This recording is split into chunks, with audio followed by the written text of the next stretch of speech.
Welcome everyone. I'll ask that you are all upstanding, and I will invite Mark Pavelka from the Gleneedy Baptist Church to come up and lead us in prayer. Thanks, Mark. And Councillor Booth, can you just put that microphone on closer to Mark so it's picked up? Thank you. Kia ora tātou katoa. Thanks for this privilege of being able to come and pray with you. Actually, we pray for you all a lot. At our church and other churches around the city. We know that New Zealand is a very opinionated lot, and some are quite vocal about that, and so as leaders you often receive criticism. Just want to encourage you that it's God's idea that you're here, and you're here for such a time as this, so be encouraged. Let's pray together. Our Father in heaven, we acknowledge your headship over our city and region and country. We ask for your wisdom and guidance for our mayor and our councillors as they gather to discuss important issues that impact the life and well-being of the people of Timaru and South Canterbury. We ask that you guard their hearts and minds when they face opposition, that you will fill them with your love for all people. Me hoa koe, e mana ake, e te ake, tōna matu, e te aho ki a koe, e atawhai anō hoki. Mei hoa tōna kanoi, e whakaare ki a koe, ki a tau ai ko te aiotanga. The Lord bless you and keep you.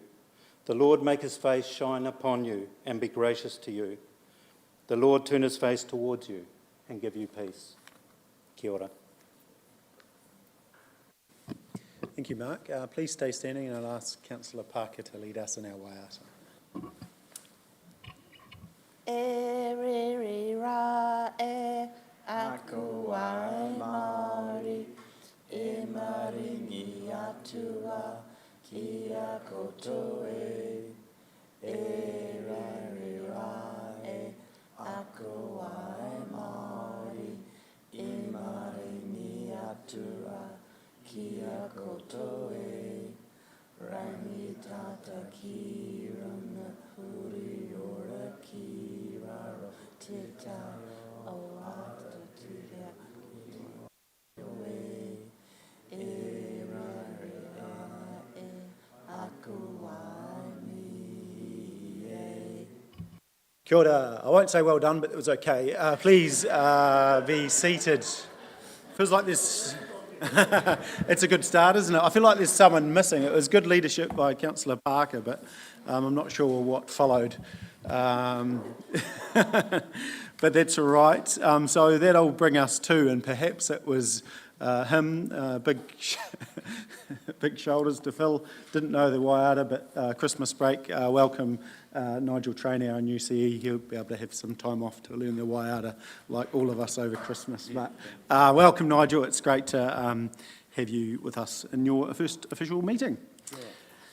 So we'll go now to apologies. I've got Councillor Burt. Any other apologies? I'll move that. Councillor Parker, thank you. Put the motion. All those in favour, please say aye. Against, carried. Welcome Charles, Ross and Shane. Great to have you with us. Really appreciate you being here.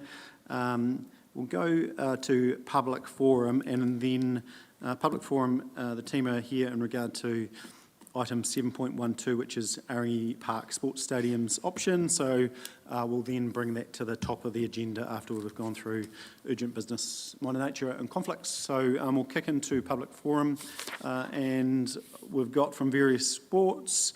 I'd like to welcome up Karen, Abby, Peter, Sean and Angela. Come on up. And Angela's online. Perfect. Thank you. So take the seats. And so probably, 10 minutes is probably enough time for all of you. Go for it, and then we'll see if there's any questions at the end. And please feel free to stay for the agenda items. Who wants to lead off? Karen? Sean? Oh, just push that button.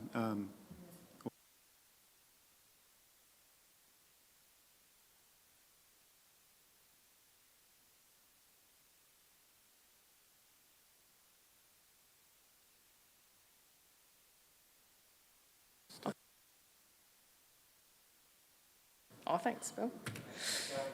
Kia ora, my name's Abby. I am the President and Chairperson for South Canterbury Basketball.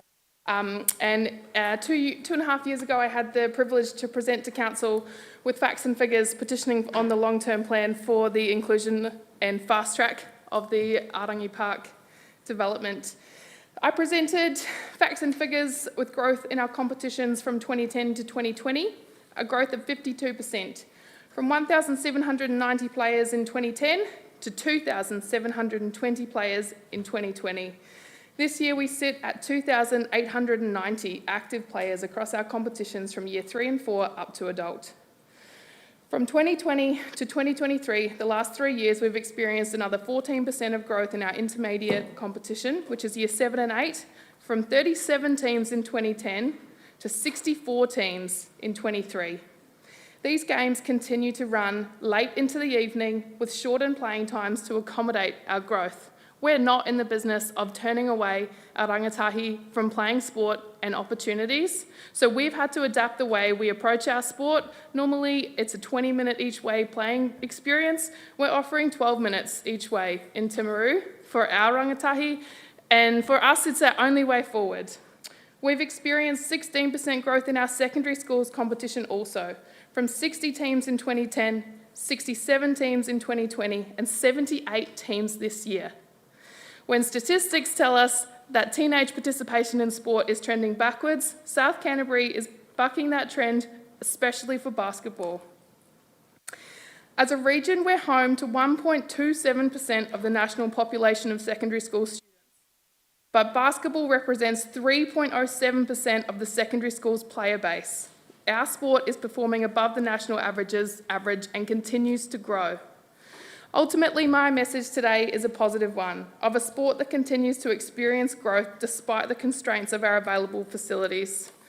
In 2021, with my facts and figures that I presented to the Council, we talked about our creative approach to using existing facilities. On a Friday night, we utilised 5 courts, Southern Trust Event Centre, Roncalli College and Craighead, with our 78 teams playing across those 5 courts. It's the only way. We're as creative as we can be. We're bursting at the seams, and we just want to keep growing. We want to keep giving these opportunities to our rangatahi. So we're beyond capacity now. We're fully in favour of the time frame that's been presented. We're fully in favour of the options that have been presented. We are keen. We are ready to get into stakeholder participation, fundraising. You tell us what we can do to make the next steps happen. Thank you. Hi, my name's Peter State. I'm the President of South Canterbury Hockey South Canterbury. I'm also representing the South Canterbury Hockey Turf Trust, who unfortunately the members couldn't be here today. They are the owners of the 2 turfs and all the facilities up there. Hockey South Canterbury operates and manages the sport. We're very much in support of the development of the stadium. Although, depending on what option is chosen, we're not directly impacted by it. We have been impacted by the time it's taken to actually make a decision on it. We have 2 turfs operating. One of them is suboptimal now to the point that it's been stretched probably 18 months, 2 years beyond its use-by date. It's becoming a health and safety issue if it's neglected, but the Hockey Turf Trust is unable to commit to replacing it because one of the plans indicated that the stadium could come out over the turf. So there would just be sunk money.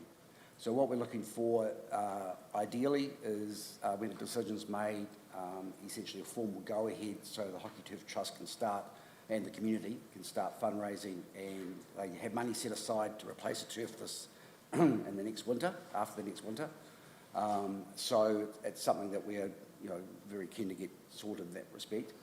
As far as hockey's involvement up there go, we have about 1,200 players, of which 781 are primary. If you go up there on a Tuesday night or a Friday night, it's just swarming with children. To give you some idea of the participation numbers in our area, Canterbury have 1,900 primary players. We have 700, nearly 800. Otago only have 700 primary players, and we've got far more than them. And even places like North Harbour or Auckland, they're barely into the 2000s. So we really outperform other areas because it's a well-run development program, but we just need the certainty of having complaint services. Also, we do have our own facilities up there. We lease council facilities, so when, assuming the main stadium is demolished, we'll lose our lounge, we'll lose some offices, we'll lose some toilets, and also the stadium, which is actually a boundary fence for one of our turfs, so we've got a 3/4 of a fence down as well. So we'll be looking for assistance from the council, if able, for facilities. But as a sport, the sport is pretty much self-funded. They've raised money over the years, many generations of hockey players for the turfs, so we are very much an interested party, and we'd just like to see the project proceed. Awesome, thanks, Peter. We'll go to Karen and Sean, and then did Angela want to jump in at the same time, Karen, with netball, or? Yep. Yep. I'm just going to pass it over Okay. to Ange from Yep. Netball South Canterbury. Perfect. Welcome, Ange. Hi, I'm Ange Carver and I'm a board member of South Canterbury. Just here to support, sorry, I've got really background noise. Can you hear me? Yeah, no, that's all good. Yeah, go for it. Okay. I'm just here in support of the development of our park. South Canterbury continues to experience growth, and that's contrary to other areas in New Zealand. We've also got room for other program delivery facilities, such as walking netball, but this will be better delivered in an indoor space. We've struggled to get space within the current stadium, and have only been given competition access during 2023 for our regular year grade competitions. And this has been due to capacity and resourcing of the stadium.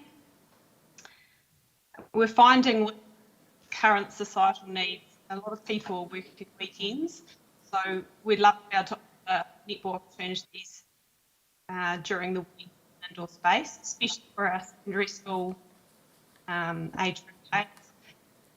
That's probably the one area we lose players because they go on to work and those opportunities in the weekend. So if we could offer sport during the week in indoor space, that would be great. In terms of future large-scale events, South Island national events like South Island Secondary School Netball, they're likely to depend on providing a purpose indoor space that ensures strong competitions can be delivered. South Canterbury needs space to compete with other larger areas. Netball is a grassroots sport in New Zealand, and it's important for all children to get the opportunity to play it. And we need to be work with other sports, which we currently struggle to do. Netball South Canterbury and our netball potential will be hugely impacted by the development of our park, and so our board already begun discussing plans for the delivery of 2025 if we're unable to. Therefore, a timely decision and plan on the way is extremely important for us. We're also setting some resources to support the development, which we strongly believe will future-proof sport in South Canterbury for generations to come. That was all. Thanks. Awesome, thanks. I think we got the most of that. It was sort of capacity, events, development opportunities being missed, still growth, good growth in numbers, and I think the last thing was around that year. Was that correct? Yeah. So I think, yeah. Sorry, Andrew, the connection just isn't perfect with some internet issues, but I think we got the gist of that. I'll pass to Sean and Karen. Yeah, kia ora. I guess, first of all, it's been a couple of years of conversation, so really keen for some positive decisions to be made to enable groups, not just involved in the stadium, but I think it's really important to remember it as a whole park program or project, so it has decisions on other users of the park as well. So we're really keen to get that decision so people can move forward. But really wanted to just quickly touch on the people, not just here, but in the background working on this and the time that they've given and the commitment they've already shown, because 2 years ago I've talked about them being here and presenting to you, but it's the same lot of people that are there showing they're passionate, they're dedicated, and they're really committed to the project to ensure it happening. And I guess I've been around a little bit now and I've seen a few projects come and go, but the real difference is that the people that make it happen, and it's the people and their passion. So I think at the moment the time is right because we've got a group of volunteers who are really, really keen to see this happen, and it will be them that get it over the line regardless. So I think now is the right time and we've got the right group of people. In general as well, sport and physical activity is going pretty well. We've obviously had the post-COVID recovery and we're tracking along. There's other users of the facility such as futsal and volleyball who have got really impressive increasing numbers in our community, as well as new opportunities starting to venture in like pickleball and floorball and things like that. Sport Canterbury, we're currently doing a whole heap of work with badminton because we think there's a big potential there with that sport as well to grow. We talk a lot about the rangatahi in our region. We've got around 60% of secondary school students involved in sport in some way regularly. So that's around third highest in the country and well above the national average for participation from through school sport. I think as well as the facility build or the decision that's made around the stadium, I'm really keen to endorse the council to trial some new operation of the facility pretty much straight away, see how that works, give things a go and see what might work best if we do go down the path of something new. At the moment the facility is essentially locked unless it's booked. I'm really supportive of opening the doors more, allowing people and young people in particular to drop in and just pay $2 or $3 to shoot some hoops. To the point where through school holidays, essentially from the 8th of January, I'm happy to donate the Sport Canterbury staff to man the doors. People can come and knock on our door, we'll collect the $3 or whatever it is for you. You just promote the opportunity to young people and they can come in and shoot some hoops, and we'll make sure they've got a basketball to shoot and get things done. But we're happy to take care of that from 9 to 5 through the holidays and things. But would encourage you to think of ways to man the weekends to make it happen as well. I've talked to the Selwyn District Council around what they do, and they turn over close to $30,000 a year having those doors open for people just to drop in and play. I think there's an opportunity to actually go further with that. Open the changing rooms, open the toilets when hockey's on. Those sort of things should be open for them to come in and use as well. Times have changed. Young people aren't really that keen to just get changed on the side of the court or in the toilets. There's changing rooms there, but they're an additional cost to the users providing the sport. I think we should just open the doors, make it really accessible and a really welcoming environment.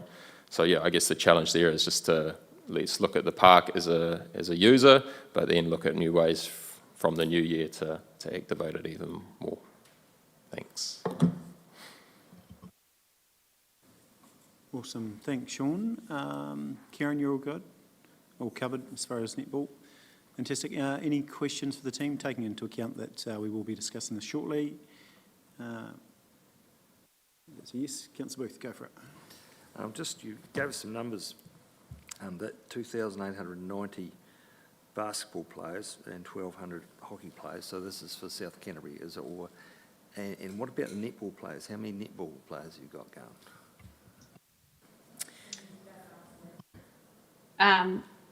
We have about 1,700. That's the age of 5, right, including senior women. So on a weekly basis, how many kids have you got going through the facility up there, including basketball, for all the sports? For netball, currently in the stadium, we only have our premier grade, which is 18 teams. But in the remainder of our sport is played outdoors on a Tuesday evening, Friday evening or Saturday. So currently we have 170 teams across all formats of our competition, And of course, that fluctuates from year to year, depending on whether there's growth in juniors or whether there's growth in our secondary school. I think, Alan, we did the sums as a group, and there's about 6,000 users a week, including futsal, badminton and other things. And granted, some kids play basketball and netball, but they come twice. Yeah, that's what I was trying to find out. Thank you. Brilliant. That's it, team. Awesome. Thanks. Really appreciate you making the time and coming along. And we know your passion for your respective sports, so we appreciate that. So we'll just grab a seat because we'll bring it to the front of the agenda and we'll be discussing it shortly.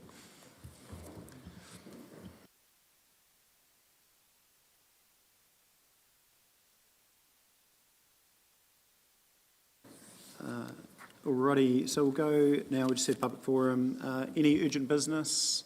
Nothing that I'm aware of. No. So minor nature. We've got a list of minor nature that you're all aware of, and so we'll just address that at the end. Pretty much just a list of requests for reports moving forward. So we'll table that at the end. Okay, so move now to conflicts of interest. Any conflicts? I recognise that there's some board reporting. That's fine. You don't need to list your conflicts for that stuff. Is there anything outside of the board reporting? Don't think there is that I can see. No, that's cool. So now we'll go to 7.12. So we'll welcome Bill and Andrew.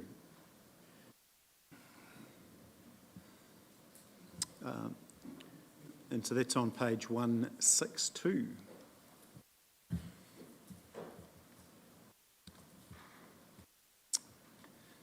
Thanks, team. I'll let you introduce the paper. Yep, thank you, Your Worship and councillors. So this project, of course, was a key project in the last long-term plan, and it was subject to a lot of community consultation. It was more about the timing of the project, and more than rather than the actual scope of the project. So, but since that time, things have moved on a little bit, a little few changes, and the major changes that the stadium, in fact, has been deemed an earthquake-prone building. That, and of course, has introduced quite a significant cost to upgrade it, which it needs to be added in. The construction of a new stadium, we've been in discussions with contractors, and really, on a greenfield site, it's likely that the new stadium, as long as it's kept to a pretty simple no-frills building, is going to be more cost effective than trying to actually retrofit an existing stadium and do the add-on. So this is where the proposals come forward. We need a decision of what you'd like to do. Is it a new stadium? Is it carry on as originally planned and do an extension? The timing is quite critical with this because it impacts on a number of sporting codes. As you've just heard from the public forum, you've got the users of the stadium at the moment, basketball, netball, those sports, but hockey is also impacted. If you'd elect to go with an extension, then they have to look at a new turf because the extension is proposed to go over that turf. So it is quite important, the timing. We are planning to construct in accordance with the LTP in 2025, and it's also important that basically the sports only have some surety well in advance of a loss of a particular season. So that's very important there as well. So that's why the 2025 is selected and works on that basis. So moving back from that, we need a decision basically soon so we can start initiating contracts, design, etc. Just a couple other points I need to make is that the community were originally consulted on an extension to a stadium. If you elect to do a new stadium, it is important that you probably go out to consultation again on that option. And that is planned, should the decision be made for a new one, and it would be done in parallel with the LTP. It can't really be part of the LTP because of that timing issue, that we need a decision before the LTP is adopted effectively. remember, this is already an approved project. The existing stadium, of course, is owned by the Aorangi Stadium Trust. So any, I guess, decision relating to alteration of that stadium, demolition of that stadium will have to be made by the trust. And the operations of the stadium, of course, is under the Community Services group. So they are running that. The reason that we're involved, Bill and I are involved, is because the Aorangi Stadium Park is in fact under the recreational reserve, and we manage, I guess, the number of sporting activities within that reserve. So the stadium falls under our wing at this stage. So. Bill, do you have anything to add? No, I think just reiterating the fact of the users and the way forward. We've heard that hockey is impacted. Can they go ahead and start planning for renewing their turf? Netball, what is their situation? If they build, they might lose the season. Just having clarity around where we're going would be helpful for those and to get the project moving. Brilliant. Thank you, team. Questions for Bill or Andrew? Councillor Pinnington. Just for a bit of background for fellow councillors, it's been about a 3-year journey. The group that came and spoke have looked at a couple of new stadiums in Selwyn and Waimak. We've been to Ashburton. The group individually have been to Invercargill and all round, but probably the driving factor in Christchurch is the new Netball Stadium being built at Punawai that has, we could copy. Basically, it's 8 or 10 courts, a couple of changing rooms, really basic, but totally focused on sport, and we can deliver it within the long-term planned budget. So that's why we've landed where we're landed at the moment. Councillor Jackson. What about those extra facilities that they require, office facilities, et cetera, et cetera? Where does that sort of sit in the budget? I can talk to that. So the netball pavilion, we're currently looking at fitting that out as an administration hub. So we're looking at options, netball is, at how to share. Yep, so all sports would go into that kind of facility because we need, you know, I've always been a big believer that we need to utilise that asset. So the idea is that we would use that as the sports hub, storage, meeting room facility. Yeah, so we will look to optimise the netball pavilion for that. But also within that current footprint, there is meeting rooms within that. It's not as basic, I think, as Stu sort of just outlaid. It is actually, you know, it is still a fully functioning environment. So it's more than just a shed? Definitely more than just a shed, yeah. Just one thing I will point out is that the new stadium proposed, there's no gymnasium, for instance. There's no cafeteria. But yes, that is correct. There is offices, reception area, and some meeting rooms, but not quite the extended number of meeting rooms that the current stadium has. Councillor Shannon. I got a look from the outside and in the lobby of the new stadium at Napunawai on Saturday, and the first thing that struck me was this wasn't here last summer. That does make a big difference, clearly, to all of the sporting codes that it would do here in South Canterbury as to how quickly that could be done. And from what I'm looking at, for example, if you're looking at option 1, for half the price of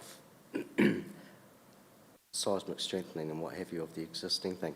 Excuse me. The other thing that really impressed me, and it was Abby, it was you that impressed me the most when you sat here actually.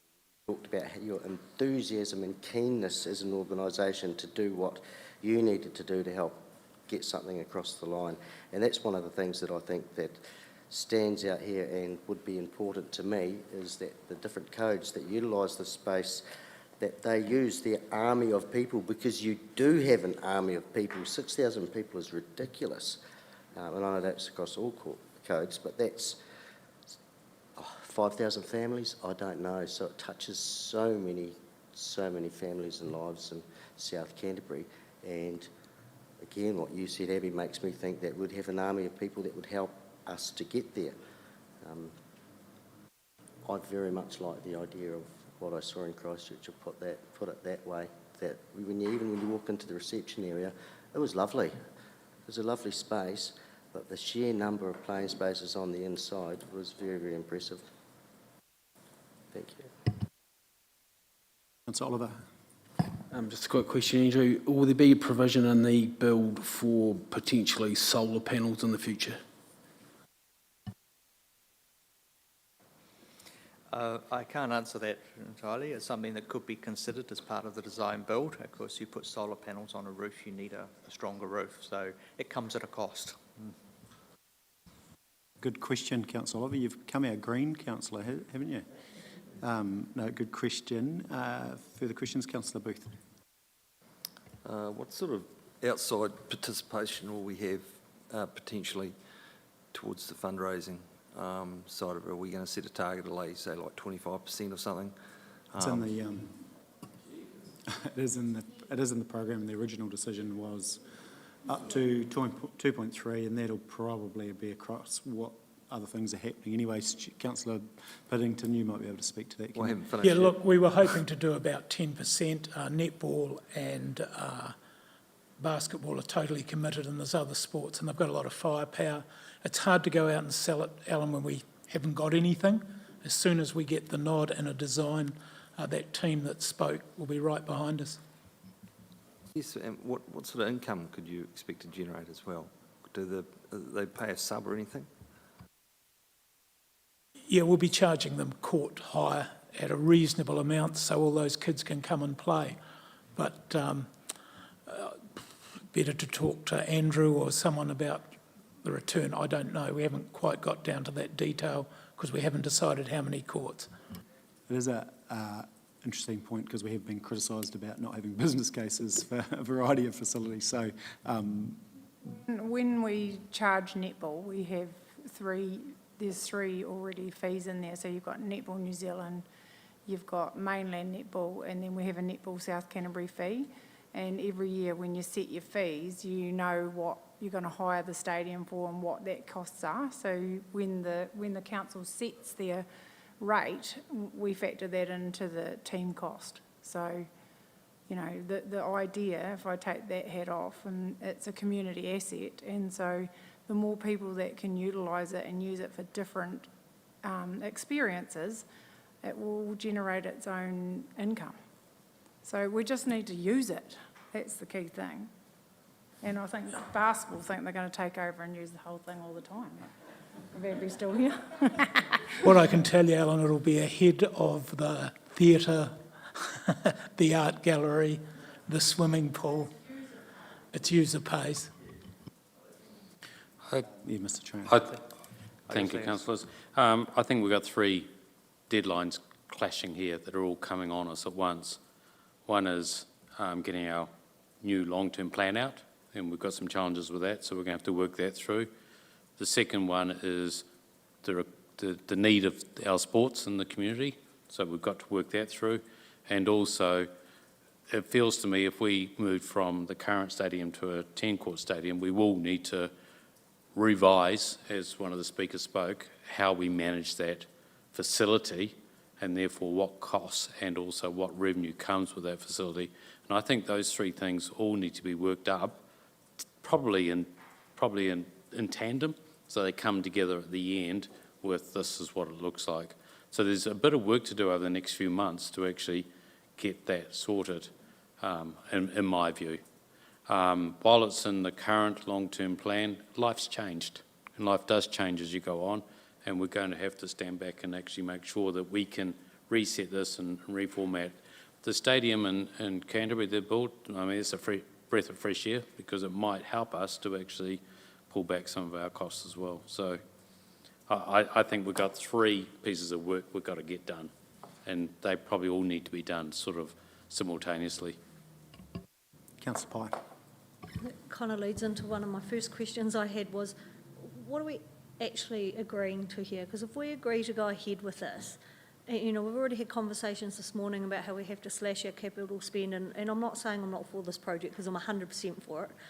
But then we get to our long-term plan and then we go, well, we can't afford to do everything. And they go, oh, but you've already said yes to that, so you have to do that. And it limits our options in the long-term plan. And that worries me a little bit, that we're, again, same as last week and same as the week before, asked to make a decision in isolation of the long-term plan. I know timing is imperative here, but that does concern me. Then I have some other questions. Shall I fire ahead with them? Or? Yeah, keep going. So just wondered, with the cost of the stadium's 14 million, with an additional 7 million of surrounding site work such as car parks and stormwater retention, does that include the demolition of the existing stadium? Who's going to pay for that? It's owned by the trust, but they don't have any money. The 14 million plus the 7 was what the Netball Stadium cost. So they, of course, didn't have demolition. We would have to have that. So you're talking about, 21 million. Our budget is 28 million. So what I'm saying is that your demolition can be accommodated within the current budget. Then, I think Councillor Jackson asked this before, but if hockey is saying that they need additional facilities, even a boundary fence and things like that, and they'll be looking to council for that, have we factored that into our budgets? We have factored in a small contribution towards hockey and their facilities, but it's not a huge amount of money. Just one final question, so I'm 100% clear. So existing stadium owned by the trust, that'll just get demolished, wound up, and the trust will disappear, and the new stadium's to be owned by council. Is that the plan? That is the proposal, but yet to be confirmed.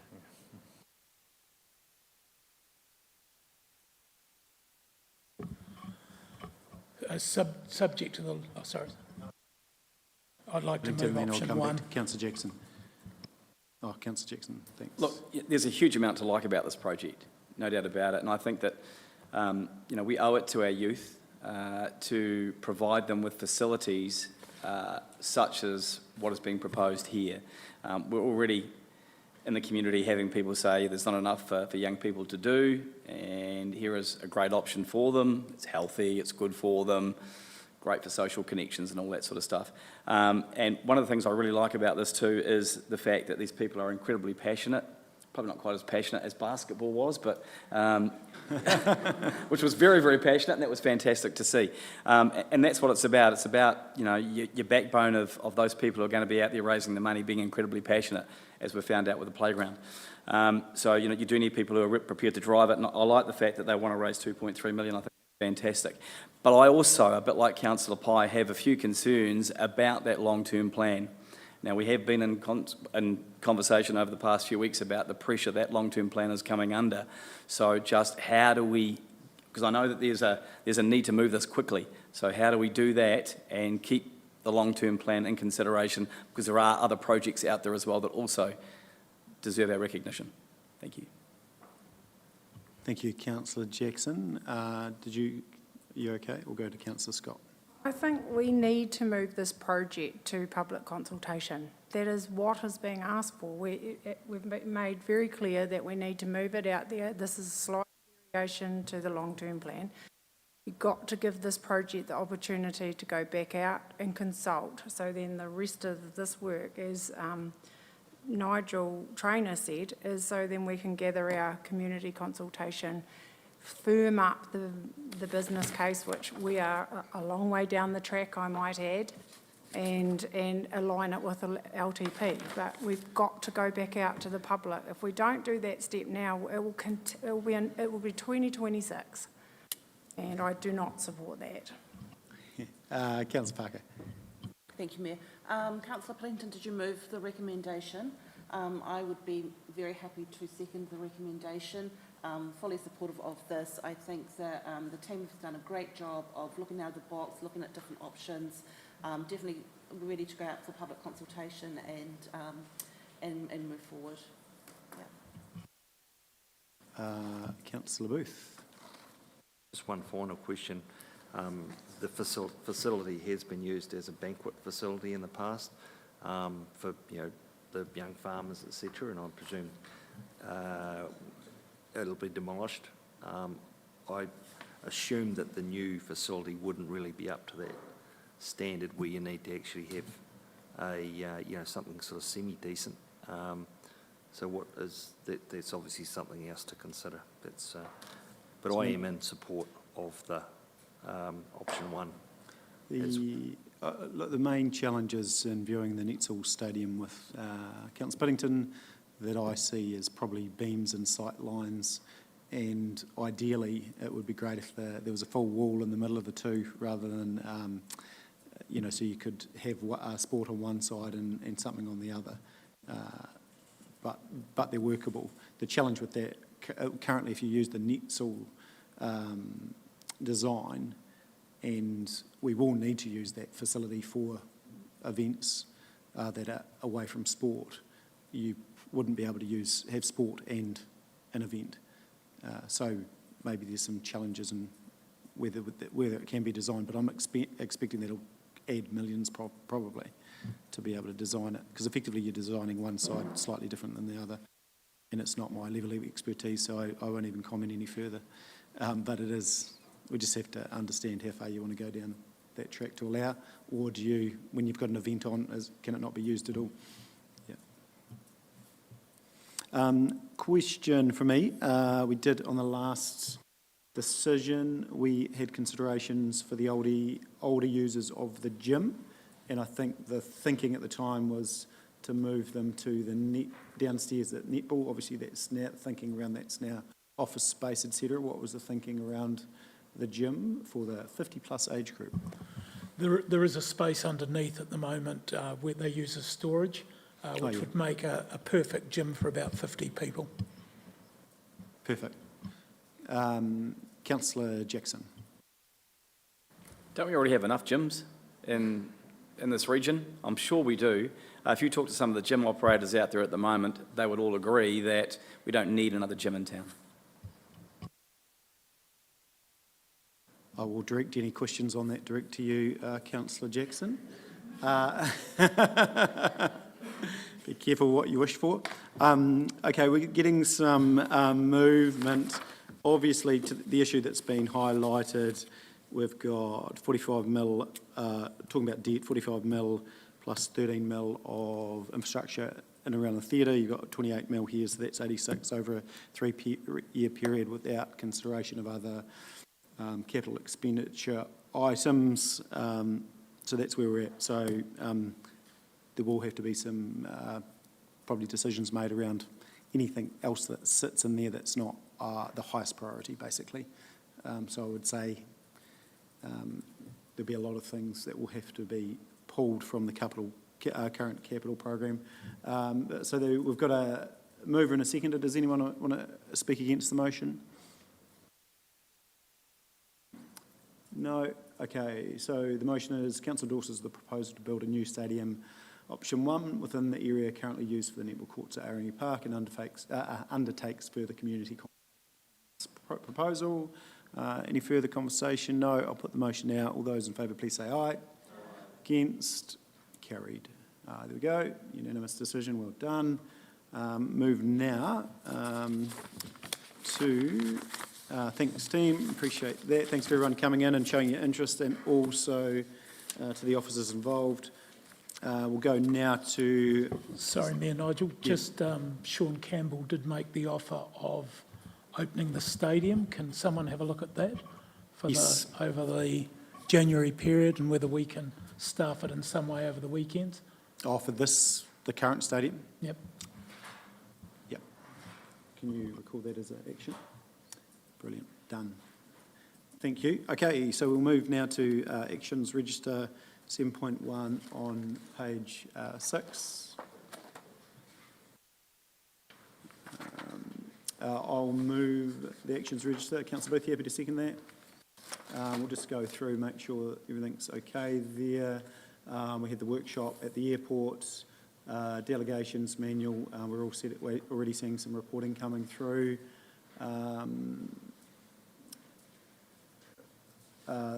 That's done. Stadium and budget reallocation trial. That's all good. So Councillor Booth seconded that. I'll put the motion now. All those in favour, please say aye.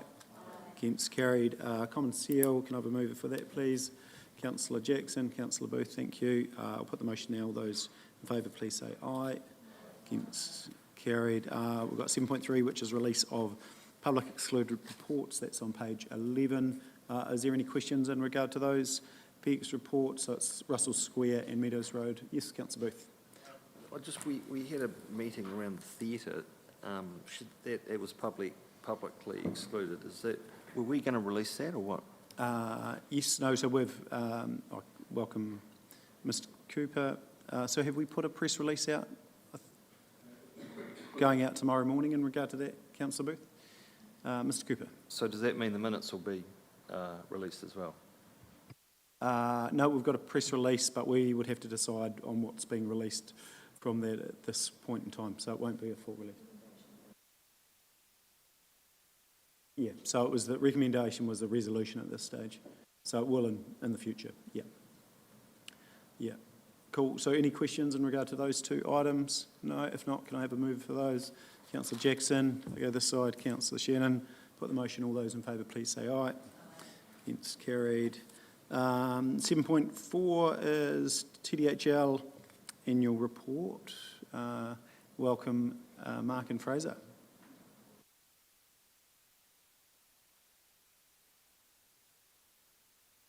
And welcome, Mr Cooper.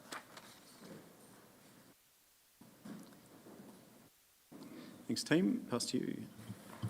Worship, councillors, Mr Chief Executive, thank you for having us today. I'll just touch on points in the covered paper. TDHL met the statutory timeframes in regards to submission of its annual report. We received an unmodified report. The audited annual report and accompanying financial statements were presented at the annual general meeting. The year-end results are in line with the progress and forecasts that were reported to Council on a quarterly basis, and the service level highlights were also presented to Council on the 17th of October. So we don't have anything to add in addition to the financials or management report, but I'm happy to take further questions to those. Thank you. Brilliant. Thank you, Mr Rogers. Questions? Councillor Pye. I don't have any questions on the annual report because I've been through that previously, but for me, Nigel, where are we at with, you know what I'm going to ask, the letter of expectations? Because we talked about it, we drafted it, we were supposed to have a subcommittee that finalised that, but I don't think we've ever finalised that. No, we do have a draft, and in regard to TDHL and work in progress, because we need that by SOI's due March, isn't it? So letter of expectations will have to... Draft is 1st of March. Yeah, it's 1st of March. So we had a discussion just the other day in regard to that for both the CCOs, CCTO. Yeah, perfect. Any further questions for Mark and Fraser? No, can I have a mover for that? I know you're pretty up to date. Thank you, Councillor Booth and Councillor Oliver. I'll put the motion now. Those in favour, please say aye. Brilliant, thank you. And then we'll go now to the quarterly report, which is more up to date. Thanks, Mark. Thank you very much. This is very much a business as usual report for the first quarter. We have a year-to-date operating surplus of 68,000, which is a heavy budget, primarily due to the higher operating profit, lower budgeted interest costs. We continue to engage with key stakeholders, continuing work on the property portfolio, and we'd just like to note that it's the 10-year anniversary of the Port of Tauranga and our Prime Port joint venture as well. And happy to take questions on the report. Fantastic. Questions in regard to the quarterly report? Councillor Booth. More of a general one. The Bay of Plenty, is it? The council have suggested they may sell their stake, which is 53%. Potentially they are the owners or controlling shareholder of our interests. I'm not sure, is that anything to talk about or be concerned about? I know Quayside have signalled they're going to look at selling down their holding, but it's Port of Tauranga that I guess our relationship with is primarily, so it doesn't have any direct implications or effect on us. We'll keep a watching brief on it, Councillor. Thank you. Councillor Pye. I just had a question on the interest income, which is quite a lot higher than the budget, which was 0 for the whole year. So I just wondered what is happening there. That's just primarily interest on the cash that we're holding, and Not anticipating holding that cash, and that's why we had 0 in the budget. no, we weren't anticipating holding that cash.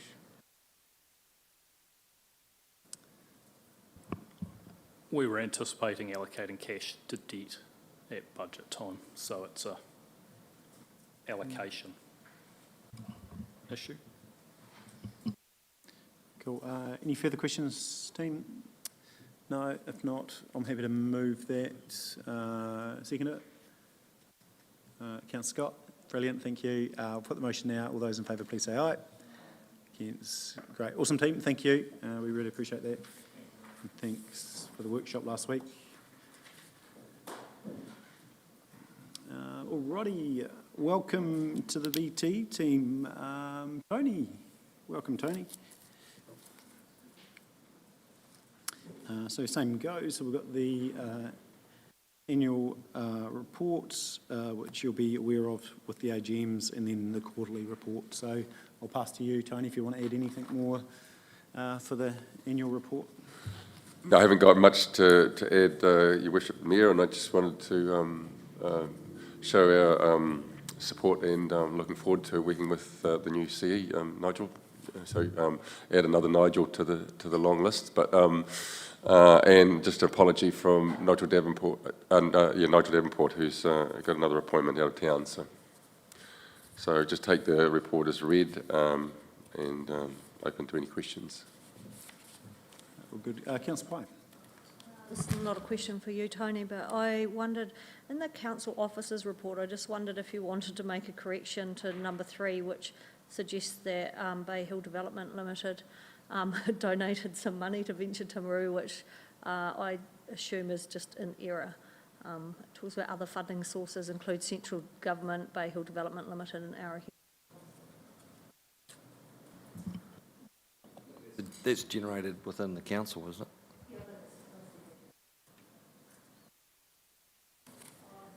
It's in the council reports, it's on page 50.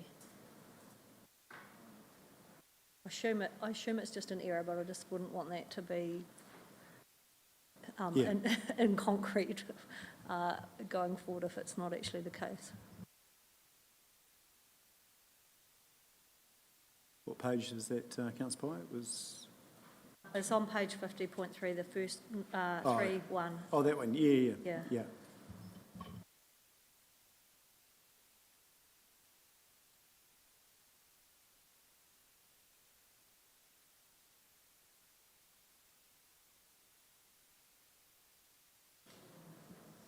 I don't have any knowledge of that. I'd ask my colleague Andrea maybe to step forward. Do you have any knowledge of the 990?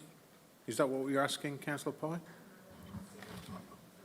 No, I assume it's a mistake and it should just say other funding sources include central government, and I'm not sure because I can't imagine you get money. Oh, maybe there's money from Aotearoa Māori Culture, but definitely not from Bay Hill Development, and if it was, there would need to be a conflict registered, and I can't imagine Councillor Booth donating money to Venture Timaru.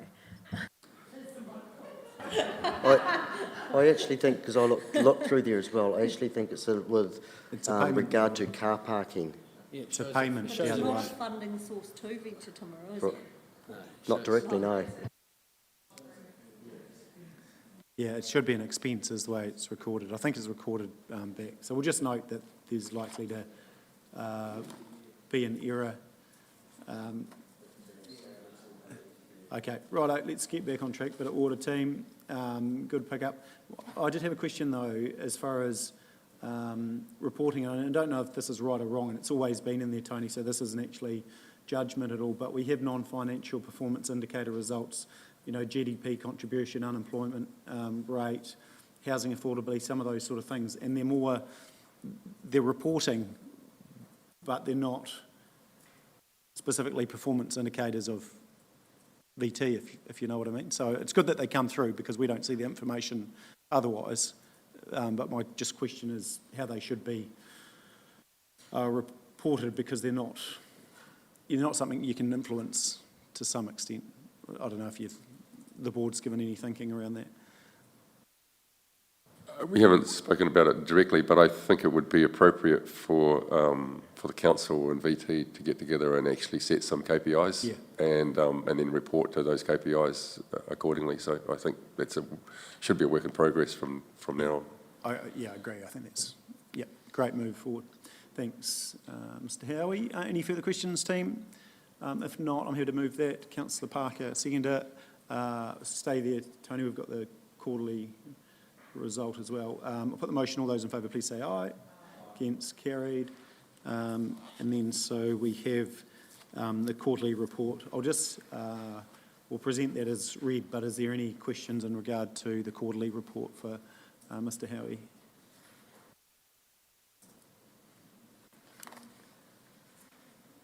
That's on page 77.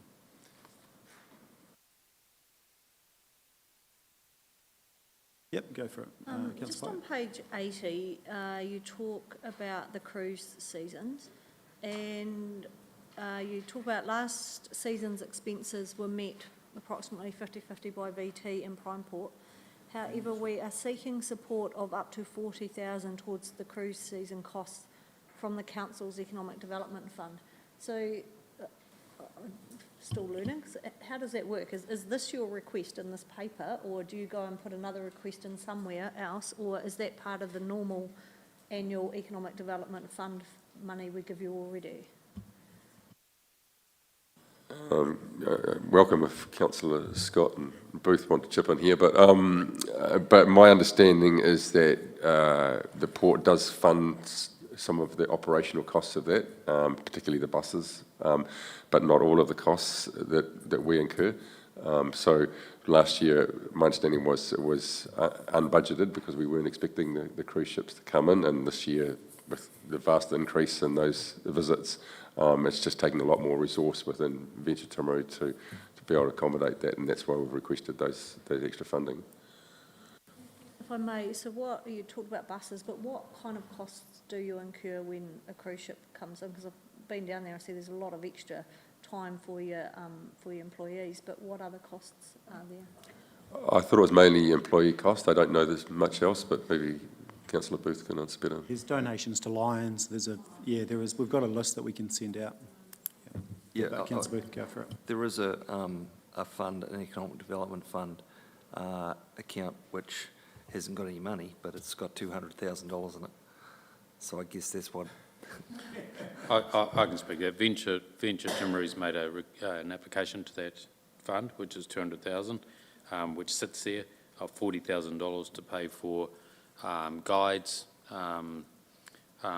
volunteers, and other related costs of ensuring that those visitors to Timaru are getting a good experience as they want to come here. So it's in terms of the experience of those passioners. Just for my understanding, so who decides how those funds are allocated? Does that come through, is that just a council officer's decision, or does that come back through one of the standing committees or something? No, it gets paid on invoice. So effectively, in a perfect world, we would have run it through the Economic Development Fund as far as the request back through council. And just with the changeover, it's got missed. It sits under delegated authority for the Chief Executive, and what's been agreed is up to 40 or whatever the number is. I think it might be slightly higher, but it would be invoiced in two lots, so we are aware of the costs. Last time, Venture Timaru had surplus funds in, in the reserve fund, and those funds aren't there this time around, so it is our share. But we don't know what that's exactly going to be because Primeport do pick up a bit as well. So it's just to make sure that they're not short and that the allowance is there, up to a set figure. The thing with the Economic Development Fund, though, it's we use it, we've got to replace it, so we do have to rate for it each time. So what we need to think about, and this will be a conversation with VT for the next seasons, is what does that cost look like as far as the next seasons moving forward. So we don't have to come to the fund as such. I just see on the next page then there's another request for another $25,000, and I just It's kind of good to get the whole picture. It's not just the annual fund that we're giving VT, we're also giving some other funds as they request them throughout the year, aren't we? And those will come to council. Yeah, this one, it just needed to be moved forward because of the cruise season was upon us. And it was meant to hit the 12th, but we just didn't quite make it as far as those other questions of council for the Economic Development Fund. So they'll come back the first meeting in the new year. Is that fair, Mr Cooper? Through your worship, yes, that's correct. We were going to use that delegated authority for the 40,000 and then come back to council and report what we'd done and that the request had been made retrospectively. But we will be back with that full information at the next meeting. And the other two requests are not related to cruise ships, they're for other programs.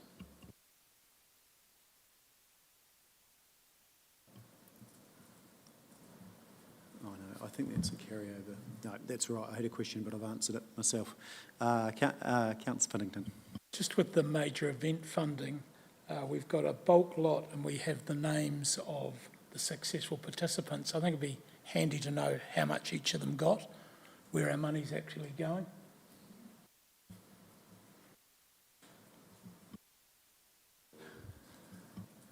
I don't have that information in front of me, but I can get that to you. Yeah. Yeah.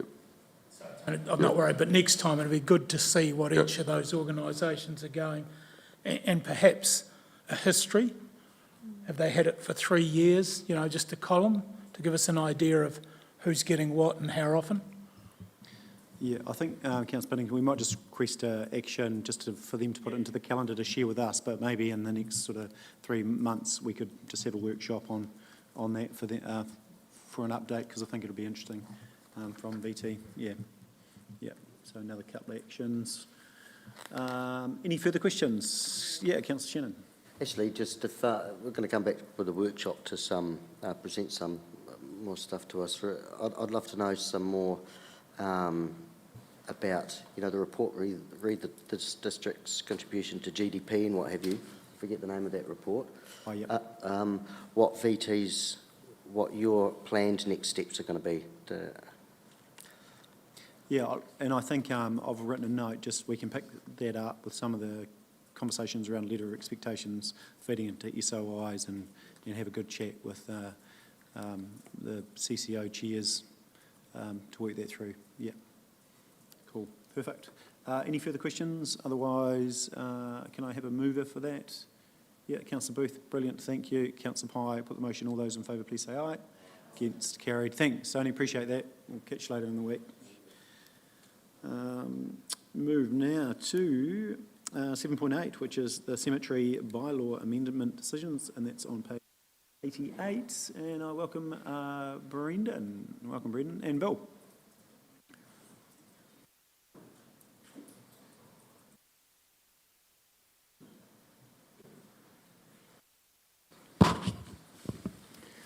Good afternoon, Your Worship, councillors. The purpose of this report is to provide council with an update on the consultation on the cemeteries bylaw amendment proposal, and to hopefully enable council to make a decision on whether to amend that relevant clause or not. I'll take the report mainly as read, but I just want to acknowledge at the outset a couple of people in groups. Firstly, the Working Together group, who did a lot of work to get to advocate for this proposed change and get us to this point. Steph Ford and the policy team, who's unable to be with us today, and also Bronwyn Larkins, a former senior policy advisor who'd done some work on this. So it's important to acknowledge those three. Also, I just want to touch on the most salient aspects of the report before opening up to any comment and questions. On the 17th of October, council agreed to consult with the community on a potential change to the clause around natural burials. The intention there was to increase the flexibility of what was defined as a natural burial, to remedy a potential current wrong, and to also assist those in terms of having a clause that reflects the diversity of the community. We received, as a result of the consultation that Council approved, 17 submissions, 100% of which were in favour, and 0% obviously opposed. The submissions were useful to us as officers. They contained some useful suggestions in terms of clarifying things such as what signage may or may not be permitted, as well as ensuring, for example, that shrouds and coverings may also be permitted or that be confirmed in the wording. So as such, officers, because those suggestions are in line with the intention and spirit of the original proposal, amended the proposed wording accordingly, and the history of that is reflected in clauses 9 through 11 in the report, so you can see how that sort of evolved over time from the current wording through to what Council agreed to consult on, through to what the recommendation is today. So ultimately, Council has two options in terms of this report. The first is to approve amending the wording to what is in the recommendation. We see that provides benefit in terms of to groups that are currently affected, cultures, faiths, who currently at the moment, for a number of reasons, are not able to bury their loved ones within the district. And we've identified no disadvantages with that proposed wording amendment. The second option is to retain the status quo. We conversely have identified no additional advantage of that, and there's a disadvantage that we perceive in that it doesn't relieve the impact on those that are currently experiencing the negative effects of the current wording, and it doesn't reflect the diversity of groups, faiths, cultures within the district. I'll pause at that point to see if Bill or Andrew want to make any comment. I think a historical situation of how we got to where we are when the bylaw was developed, we had made provision for natural burials, and at that time the request we'd had was for planting a tree or a shrub on top of the gravesite, and it was talking about natural caskets. We've obviously moved on with greater diversity and options available, and so that is what has led to this situation.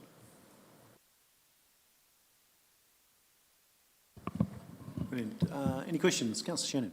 Just a quick one, actually. I'm still just, incidentally, well done on this process. This is one of the quickest things I've seen move through Council since we had the first reading. I'm still not 100% clear on the rules around the headstones.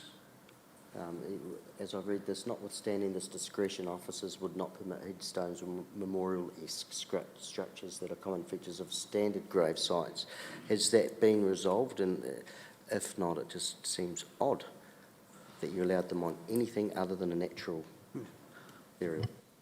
So what we've got here is the other change is within this we're allowed a beam with just a little plaque on the beam, and for example, as seen in section 13, there's an example of what could, so that's a marker.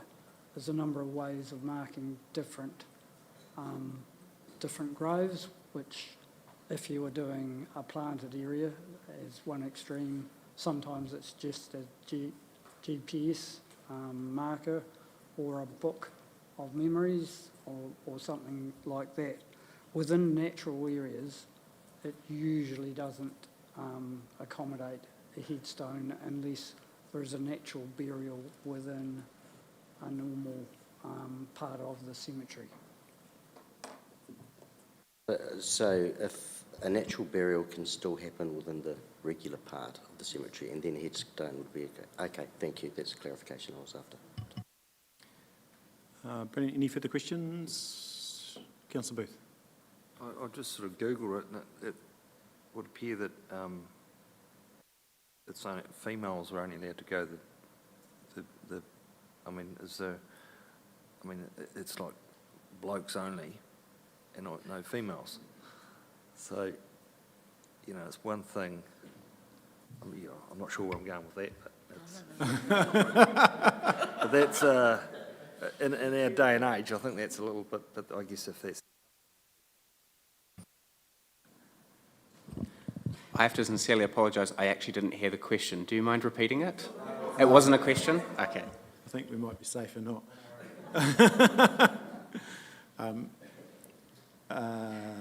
Google can get you into trouble. Alrighty, any further questions? Good piece of work.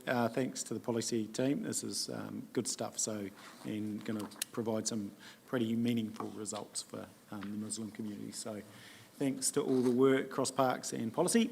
I'm happy to move that. Councillor Shannon, happy to second that. We'll put the motion. All those in favour, please say aye. Against, carried. Brilliant. Thanks, team. Thank you. So we welcome John Lydiard now up for, we've got 3 items, 7.9 through to 7.11 for the Stadium Trust.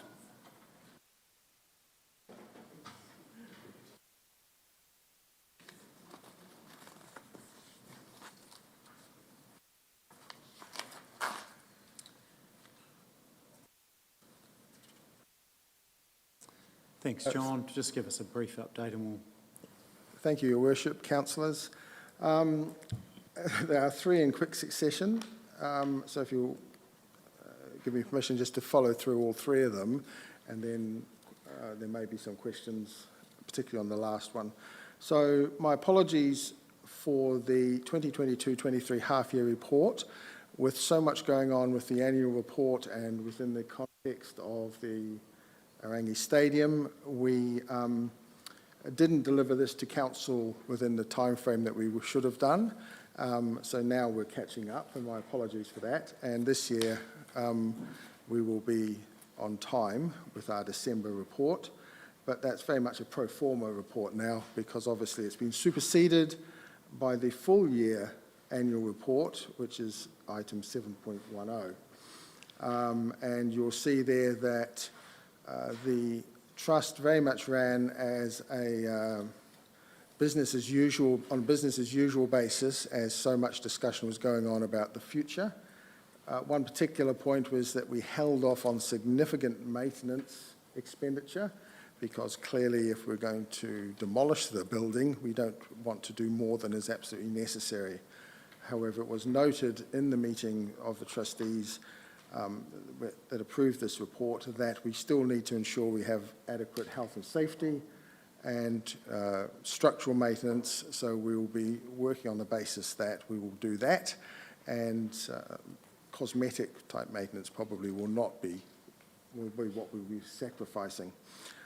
So I think that most of those reports are fairly straightforward in and of themselves.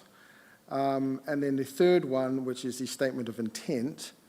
Clearly, the statement of intent is on an assumption that the trust continues, and we know that there is some discussion about what the future will look like, but for now we've constructed this on the basis that the trust and the stadium continue as is, and we can adjust this as necessary depending on circumstances.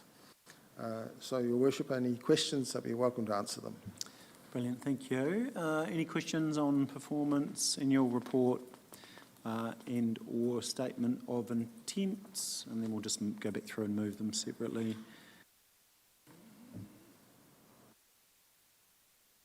No. Aside, no. No, all pretty good.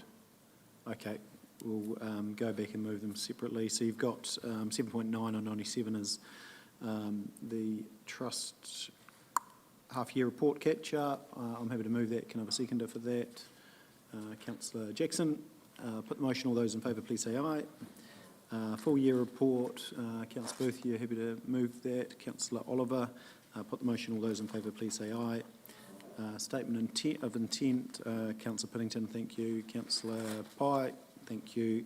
Put the motion. All those in favour, please say aye. That was easy. Thanks, John. Appreciate that. Thank you, Mr. Cooper. We move now. We did 7.12, the sports stadium options. Move now to 7.13, which is airport upgrade update, and we've got Stanley and we've got Mr Dixon. Welcome, and that is on page 169.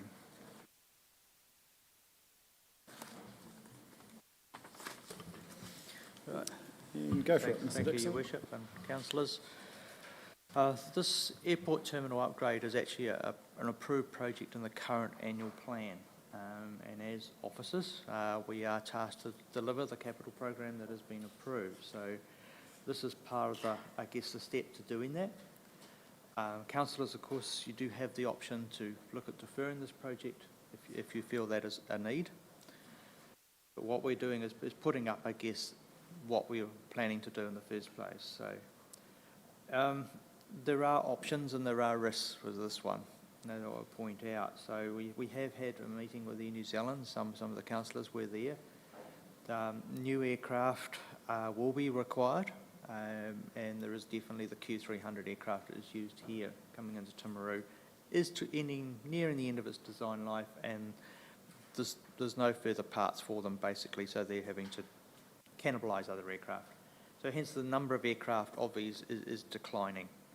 Air New Zealand have indicated that they will, if a Q300 is not available, they will use the next size up, which is the ATR aircraft. But at the current runway length at the moment, they will not be able to fully load that aircraft. So it would be used purely as a fill-in for the Q300 and carry up to 50 passengers.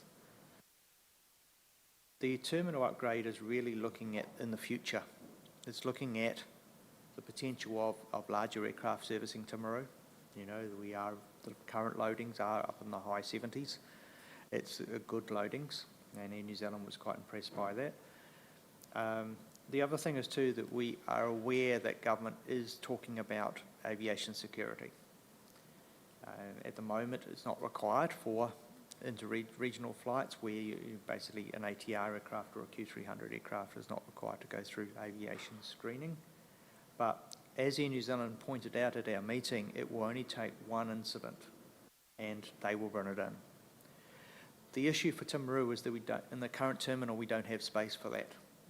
And so part of this upgrade is to create that space to future-proof Timaru as an airport for any New Zealand service.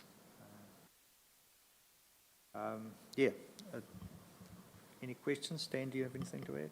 Nothing to add now.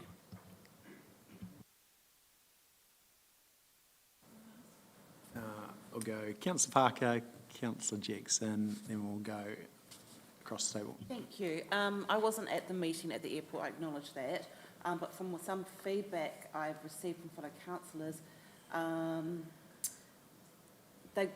I understand that the impression that a scheduled flight services could be lost with the status quo was not what they received from Air New Zealand. I'm just wondering whether you stand by that option 4 as it states.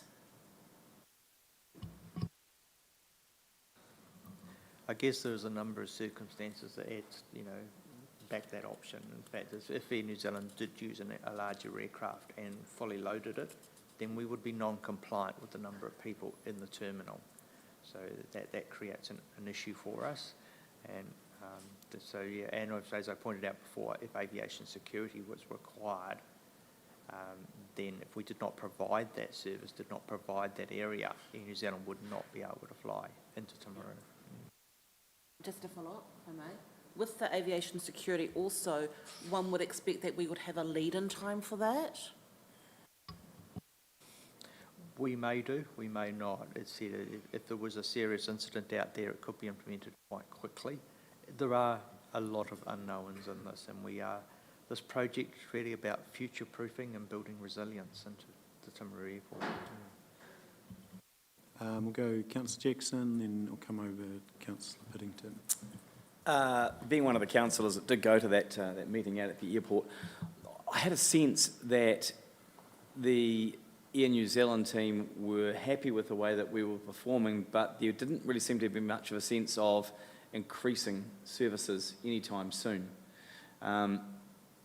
Which then leads me on to another part of that question, which is, if we don't go ahead with the airport extension and the renovations to the terminal, what sort of impact is that going to have on us economically, access-wise, to this market? Have you done any sort of study on that at all? Well, the master plan, which is attached to this report, is indicating that basically, yes, it meets our needs at the current point in time. It will not allow future growth in regard to more passengers on a larger aircraft. Now, there is the alternative of perhaps another service coming in at a different time of the day, and ideally that would be what we'd want, because it just, increased number of flights is a lot better than simply having a larger aircraft, So it is, it could be okay. Yeah, I think our considerations were, I think there was a will to increase their service, wasn't there, certainly in the weekend, and then to look at that increase of scheduling during the week, but it's more 50-seaters as opposed to, and the resiliency is a short term with their ATR until whatever replacement looks like, but not likely to be a larger craft again. So, I mean, this is a question around risk, really. When we want this to land in a timely fashion for the increased, security and that will come at some point. We just don't know what that lead time looks like. I'll go now to Councillor Piddington, and then I think I'll come back across to Councillor. Look, I'd be all over this, but Air New Zealand actually let me down when we went to that meeting. They have no intention of changing the fleet for 6 or 7 years, apart from one increased flight at the weekend. They didn't see any increase there. So the stress the capital budget is under and what we're planning, I think this should just be pushed down the road a wee bit, because yes, an event might happen, but there are 4 other airports like us without screening. At a push, we could have passengers only in the terminal, and that would allow probably to jimmy some screening while we get there. So I just don't think there's a rush to do this in any way, shape or form. And Air New Zealand basically said, no pressure from us, it's up to you guys. So I can't see with the other priorities we have that this should be in the mix quite yet, should be looked 5 or 6 years out. Councillor Booth. Yeah, probably with Councillor Piddington, I was quite surprised the fact they haven't got a plan in regards to the replacement of their current plane. They sort of said, well, actually we'll carry on with it. This is after they told us they couldn't get any parts for them, and they were flogging parts off another one parked at another airfield to keep them going. And they're going to repower them with hydrogen and perhaps some batteries as well. So, and that was their plan. So, quite frankly, I come away, they've got no idea, quite frankly. They should have a vision and a plan going forward. I looked at in regional Australia, they've all moved to those Embraer jets, just small ones, and that's what they're doing their regional fleet with now. So, I just think it's not good. And just every second person I talk to at the moment, the flights are cancelled. So, that's the first problem. They need to improve their reliability, and they haven't got a plan for it. Well, they do have a plan. You were there, weren't you? Were you there? Yeah. No, well, they did. They presented a plan for that. So, look, I mean, the challenge, and we're not experts in aviation, but I'm sure a fleet renewal isn't just an overnight decision, and with changing fuel sources, etc., in that sector, and with the ambition to be championing decarbonisation, I'm sure they're probably waiting to see what technologies evolve to some extent. So, in end of life, they still have 7 years of life in this asset, and they're going to use it. So, I don't think we're experts, but the decision for us today is, and I might just try and help steer this a little bit. Obviously, we're at a large capital program, so what I'm suggesting as an alternate motion is that we could approve this in principle, but it's relative to a capital program, and so it's a decision.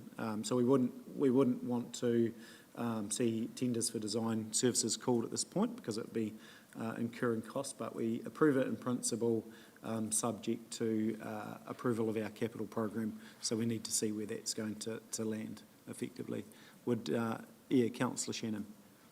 Yeah, and along with that, perhaps a bit more detail around the business case, because there may be things within that program that are worthwhile doing sooner rather than later, like your lighting. And Yeah, no, there's things like that. lots of interesting stuff sitting in there that, yeah. But yeah, no, I'd be happy to move, as you say. On that note, did you want to, or we can follow up on that, because my question, I guess, is there anything that we can do as far as our capital, such as lighting, that would improve reliability of the service, or is that a no? What's your thinking, team? No. No. Not in that way. No. No, it won't. No, perfect. Good answer. So, everyone comfortable with change motion? So, proven principle relative to our capital program. Yeah, along those lines. It is, it's the recommendation on page 1. It is option, where are we?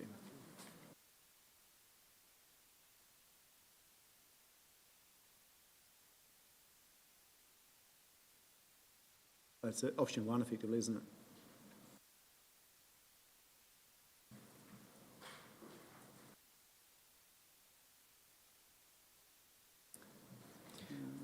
Just for clarification, this is an approved project in the current budget, so are we deferring that project to be considered as part of the long-term plan? Is that where we're heading?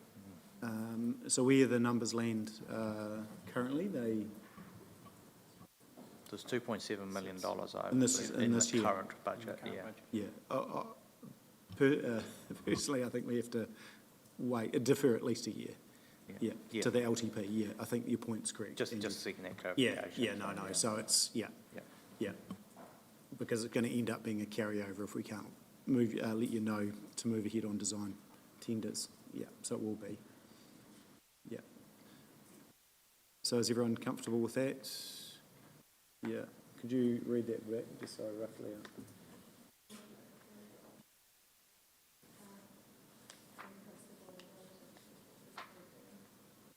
Yeah, okay, yeah, approve option 1 in principle relative to the capital program, and it would be deferring current year spend to future years.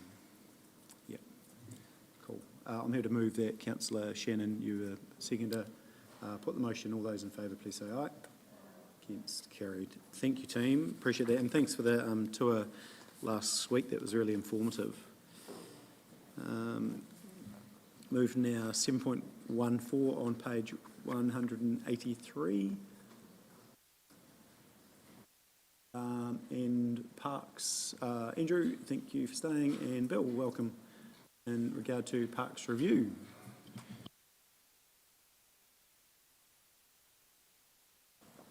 Right, thank you. So the parks have undertaken basically a Section 17A review, which is a requirement under the Local Government Act, triggered on a 6-yearly basis or upon expiry of major contract. Our parks contracts are all expiring in June next year, so this is the prompted the Section 17A, and this is about reviewing how we deliver the service. There are options, of course, on the spectrum. On a continuum, you can do everything in-house versus everything contracted out. And it's how you deliver. And there is, of course, different scenarios in between. So we have commissioned an independent consultant, Rationale Consultants, to review the model of how we deliver the service.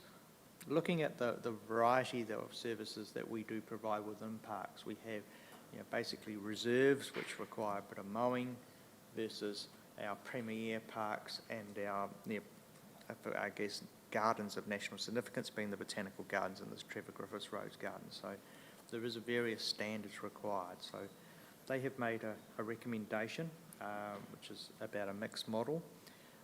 we are presenting this to council with the request that we then proceed with doing some costings and business cases around the models or the preferred model option.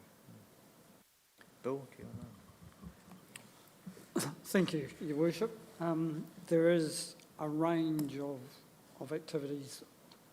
We undertake work for other council units as well. There's the Land Transport Unit, which funds street trees and mowings on roadsides and gardens.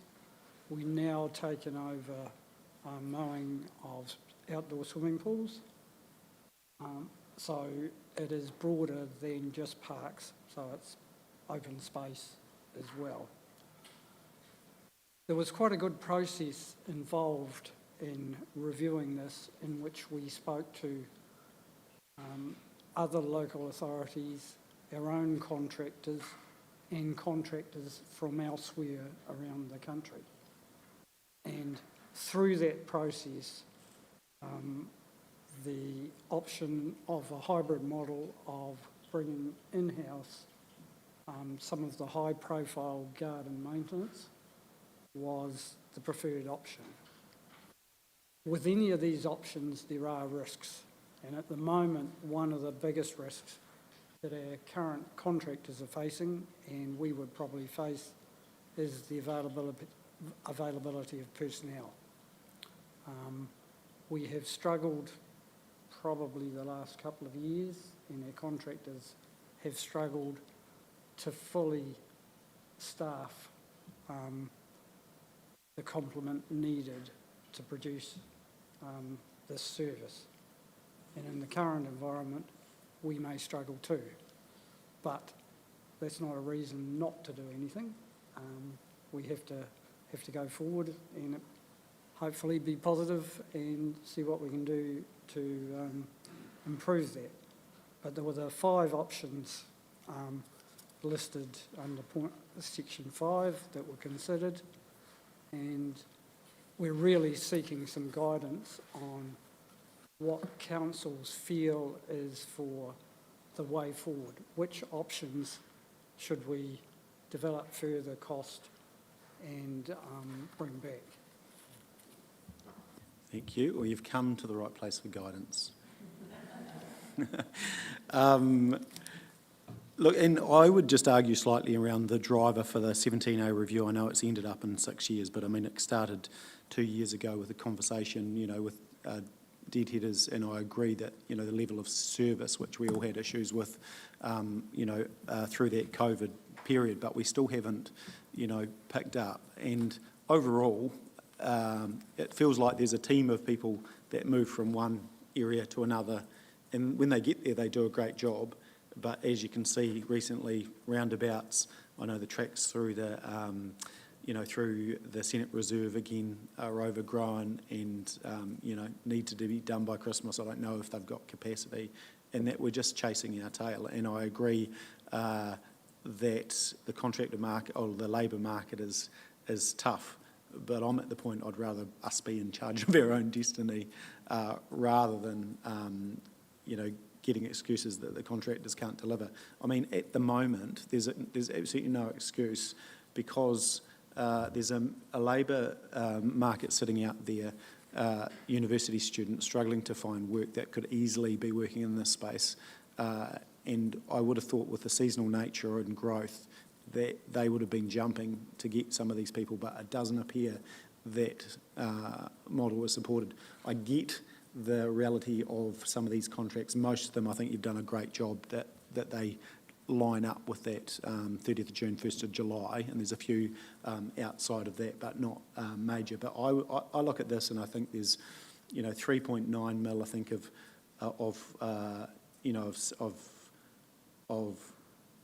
OPEX sitting in there to deliver this, and that's a significant amount of staff plus overhead cost that could easily allow us to move this inside.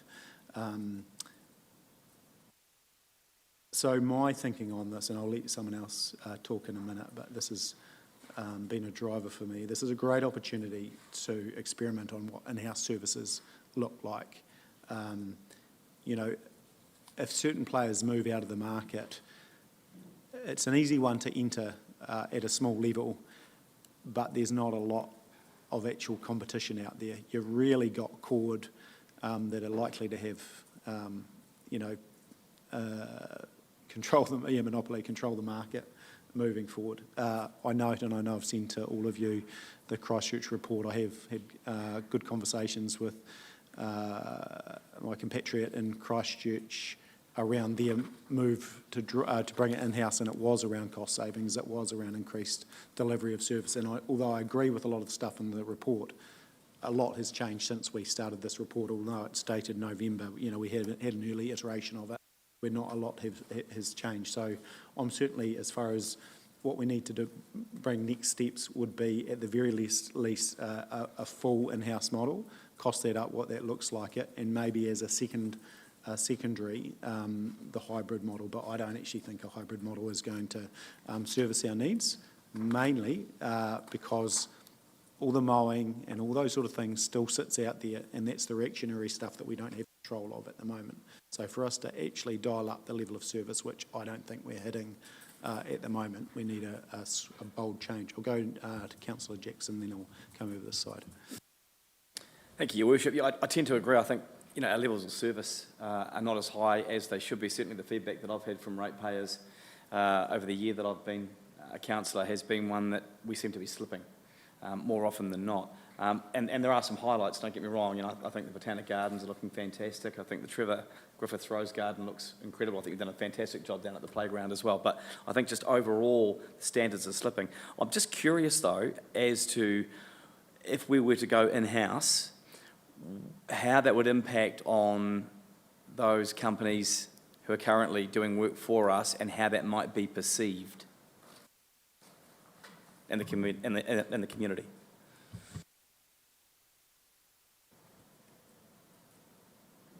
I think you'd have to ask those companies, and you'd probably have to ask people out there, but our job is to get optimum delivery of the service. So it's interesting, and let's not go into this in too much detail, but they're in a market whereby being reliant on council contracts comes with a level of risk.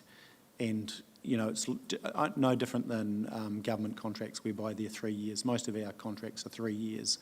That's why the waste contract, as an example, is longer, so they can have that level of investment in CapEx and what have you. So, yeah, it is just risk sitting in these markets. We'll go now to Councillor Piddington and then Councillor Booth. I'm quite happy to look at it, but I wonder whether we should also be looking at maybe our holding company operates the commercial entity. Handy that you're here, Mark. Look, I just think it is something that could sit with a holding company rather than council and loading up. And I'm also cautious of the asset cost of building up. While we might save on, operations, there is that capital cost. And my third thing that does my head in actually is level of service. So they refund us, Andrew, if they're not performing, or do they just bank the money and don't do the job? So we have in our contracts the ability to, and we have charged them, so if they're, say this grass is too long and it goes on for a month, we can say that 1/12 of this area might be a hectare. We deduct that from the contract, as well as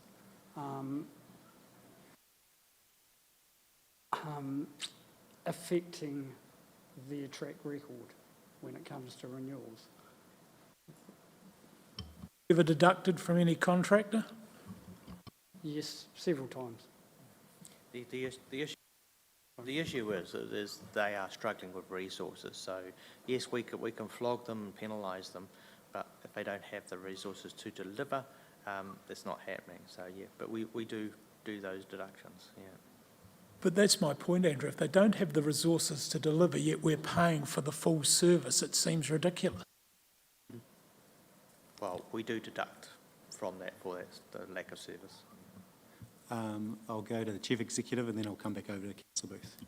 I think on this one, page 190 of the external report, it does say further investigation is required to fully understand the cost requirements and enable council to make an informed decision. So I think the Worship, the Mayor is probably right. We probably need to stand back and actually go out and look at what would it really cost us to do this. And not just a mixed model, but also if we did the lot. And then we've got to bring that back because we've got to go with our eyes wide open. Also, at this stage, you know, it would be about doing our own parks and reserves maintenance, not commercial at this stage. Whether that goes into a CCO can be another decision at some point. But I think Andrew's right. There will be risks with this that we need to actually spell out, but there's also potentially benefits. So we need to do that and bring that back to you. Thank you, Mr. Traynor. Councillor Booth. Yeah, I read the report and I sort of tended to agree with the recommendation from the report saying suggesting option 2. So basically from hand mowing up, or should I say hand mowing, to doing the flower beds, etc. So in regards to a capital outlay and putting your foot into the pond, if you like, it's a nice, easy, safe way that you could actually start to build your capability as a provider, and so therefore do what they recommend. But then obviously as you're developing your group of people and your infrastructure, which will be initially probably some maximum probably hand mowing tools, some trimming stuff, and obviously flower bed capability, so some utes and some people. And as you gain confidence, and then you could look to go to the next step, which would be the full in-house. But I think a hybrid model initially would be a safe route for the council to just dip their toe in and actually build that capability over time. Thanks, Councillor Booth. Councillor Pye, then Councillor Shannon. Thanks. I'm supportive of that too. I think we need to have a look at this. I've probably got a couple of concerns. It sounds like the biggest issues are people and the cost and availability, and I don't see how we're going to be any different there, which is a bit of a concern. And the only other thing I'd say is I'd like to definitely look at the hybrid model, but I'd also like to look at a change in level of service and what that would look like under that hybrid model. You know, we talked before about, do we need 3 different sets of flowers and the roundabouts in a year, and, you know, perhaps if we had something, you know, and how we can save money even further. So not just a hybrid model like for like with what we've got now, but also a hybrid model with a different level of service so we can save even more costs. Councillor Shannon. Yeah, I agree with both Councillor Booth and Councillor Pye. However, I struggle to support any of it other than, I suppose, investigating further, which is per point number 3 in the recommendation, because there's no costs in here whatsoever. The assumptions, they seem correct, of course. Everything makes sense, but there's no costings, and the consultant that actually makes good sense in his report didn't provide any financial analysis either. And I know the people in this room are very, very hot on looking at the figures, so I'd like to see the figures, please. Thank you. Anyone that hasn't spoken on this that would like to? No. Yeah, Councillor. Sorry, I think no, for me you're too, I think one of the issues that why it's been bought is because of the service delivery that we have, so we need to better manage that. So I'd like to think that people are listening to this conversation and they're on high alert, that they're being watched, that they need to up their game, and obviously we do too, just internally to manage that. But I think I'd be a bit worried if we went gung-ho and went straight in-house. I think we do need a mixed model as well, and 100% we need to know what the costs are. You know, what is the initial set-up costs, you know, recruitment of staff, and, you know, that good old ongoing costs. But, yeah, hopefully we can get on top of what we probably consider a poor delivery at this stage. Yeah. Yeah, so a hybrid model only fixes half your problem, and that's what started with the Rose Garden and some of those things. And the other problem still exists with a hybrid model. But what I'm going to move and propose is that, one, we receive the report. Two, we note Rationale's recommendation. Three, we request further investigation to cost of delivering a mixed in-house model and outsourced model relative to the status quo and a fully in-house model. So we've got the two to make comparison with. And then that takes in 4. Yeah. So that would be my recommendation. So we've got 2. Happy to second that, Councillor Jackson. So that's investigating both in-house and hybrid. So what I want to wrap around this is timelines. And I'm conscious that some of these contracts end on 30th of June. And I'm 100% confident that we can, where there's a will, turn this around in a timely fashion. So keen to understand before we move forward what resources, what requirements might be needed so we can make this happen. So some consideration can be to get this in place by the 1st of July 2024. And I know there'll be some in the room thinking that's too soon, but I think where there's a will, there's a way, and we can do it. Councillor Booth. This probably goes back, if you want to be that quick, the idea to do it in a hybrid way, because all you'll need to do is actually do the gardening side of things, and then you can work towards the mowing side. That's where your big capital expense is, getting that equipment. So it's a 2-step, and if you want to go that far. So I think you could stand something up quite quickly if it was just what they're recommending here, stage 1 if you like, and possibly stage 2. Yeah, no, totally, and we'll investigate, that. Yeah.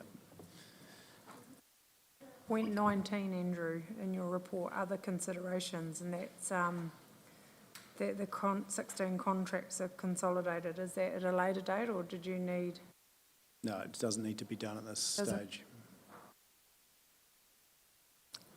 It would need consideration about March. Yeah. No, so that's why it does, and to the point where it might seem like it's moving fast, but this is 2 years to get to this point. So it's the year of action next year, isn't it? So maybe we leave that offline for the Chief Executive to work with the team on how that might happen. So those 3 recommendations are up there. As I said, I was the mover, Councillor Jackson was the seconder. Any further discussion? No. Oh, Councillor Oliver. Yeah, I'd just like to say we're lucky our level of service out in Geraldine is really good. We've got a local guy that does it. And it's he works for Cord, and he's got a guy that helps out there, but he uses that model. He doesn't do any mowing. He does minimal mowing, just the edges and around the tight stuff, and all the mowing gets contracted in and stuff. And it seems to be a really good model because it gives them time to spend time on all those other things to keep Geraldine looking beautiful. And it would be interesting, I would assume that we have some knowledge of the staffing that are in these businesses supporting the needs of council as far as a base on what we need. Yeah. Okay, so I'll put the motion now. All those in favour, please say aye. Against. Carried. Thank you. Really appreciate that. It's good. Wherever we get to, I think that's good that we're moving forward. Yes.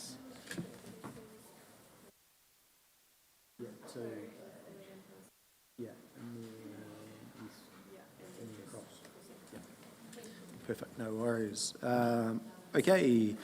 Exciting stuff. We should put this as up front, actually, shouldn't we? We should always consider numbers first, but that's right. Welcome to the finance team.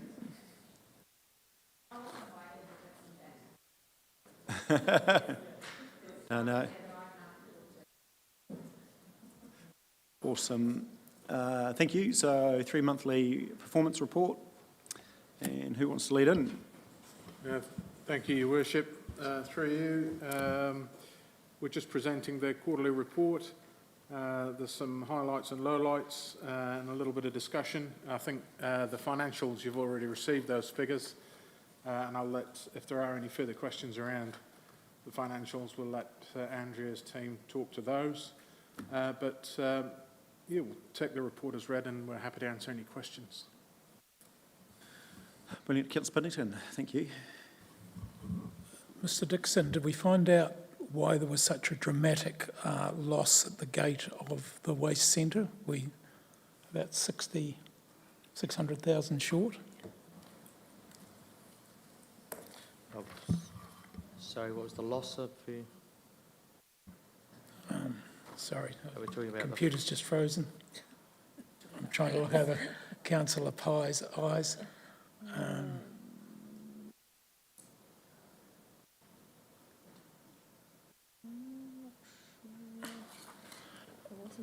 It was the downturn on our estimate, our budgeted for waste across the Weybridge.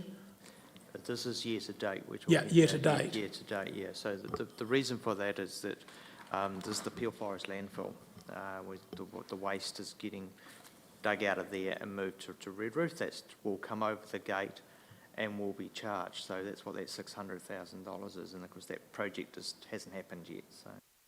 So that's not a multiplier. We're not going to lose $2.4 million for the year. I couldn't. Yeah, that's the challenge. It doesn't. The expenses are still sitting there, yeah, and no revenue. So I guess the question is, what is the remedy? Yeah. We'll have to do some more investigation into that. But yeah, there has been a downturn a bit in waste, so the less going over the Weybridge. But yeah, I think we can come back to you on that one. Yeah, no, that's all good. I've got a note to just sort of request a further in-depth investigation into that from... Yeah, it was 513,000, so I mean it's not insignificant if we multiply it out over 4 quarters. No, 100%. It's going to contribute to Councillor Booth's whole at the end of the financial. Councillor Pye, will you... No, Councillor Shannon, thank you. Yeah, just a general quick question really across the business. Finance revenue aside, that obviously looks good in these times of high interest. Fees and charges, generally speaking, and other revenue, they're light. Is that a trend or a pattern we need to worry about, or is that a timing issue? Something we need to think about and address?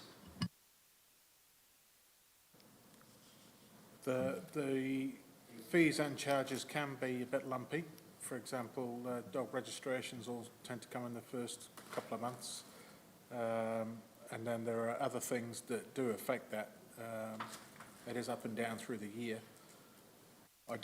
We are having to chase a little bit more than we have in the past, but that we've attributed that to the cost of living crisis, and we are chasing a few fees and charges, but it shouldn't be affecting it as much to be hugely impactful on what you see. Andrew, can I ask you, how does that compare against previous year? Are we following a pattern here, or is it a trend we should be concerned about? So essentially, we had reported on page 215 that September results included a full reforecast, and it doesn't. These are the numbers that we took to Commercial and Strategy on the 14th of November. So we can do some work and model what it looks like at the end of December. The plan is to then do a reforecast for the next 6 months, and then we'll be able to see whether or not it's online. So, you know, fees and charges, September last year was 4.8 million versus 4.9 million this year. So there's potentially a phasing of the budget that's not quite lined up. Yeah. An example there is the water charges, for instance. It's driven by industry, and particularly around the meat processing side of things, which is, of course, generally through the summer period. So it's not linear.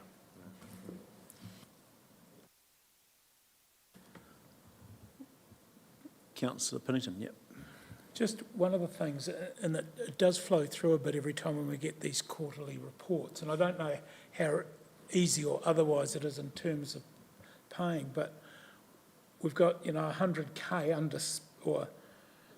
charges not come in for Sea Bay because we closed the pool for 2 weeks for regular maintenance.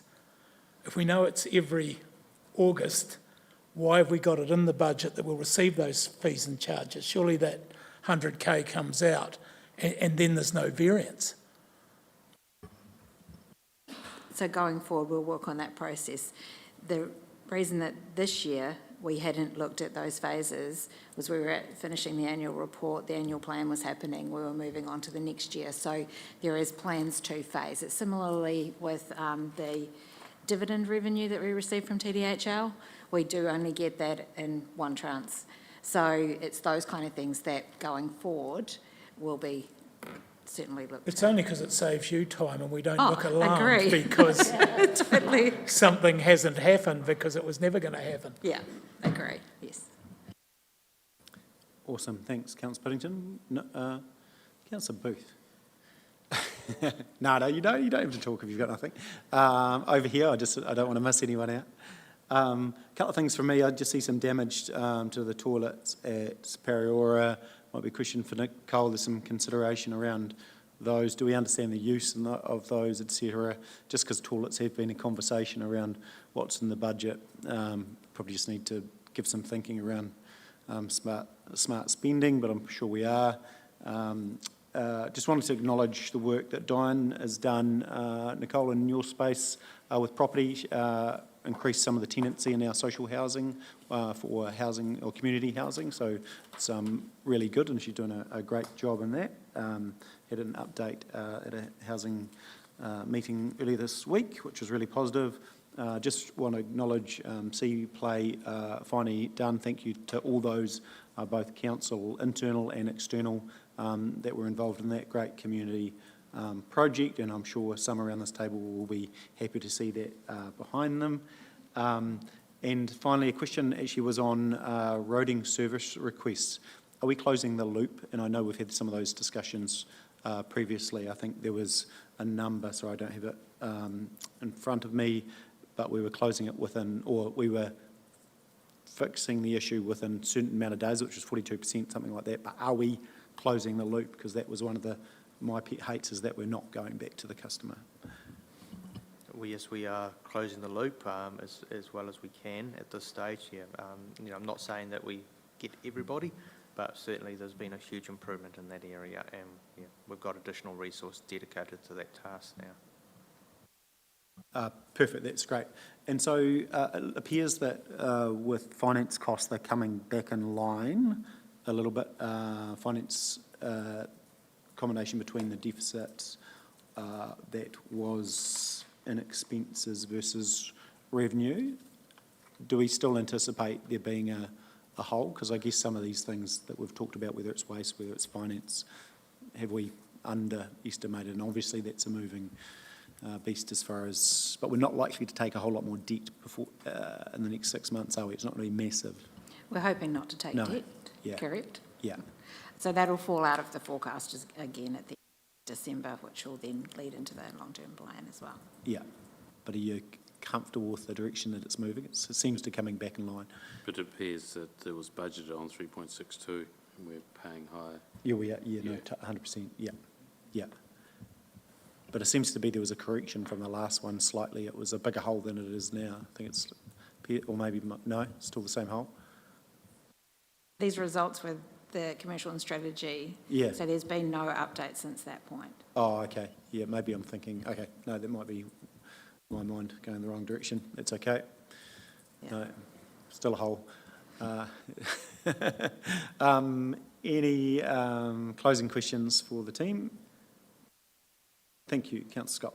Just in page 17 on risks, I just note that you have just talked about key contract escalations for 3 water renewals and roading maintenance are estimated to be between 16% and 20%. Do we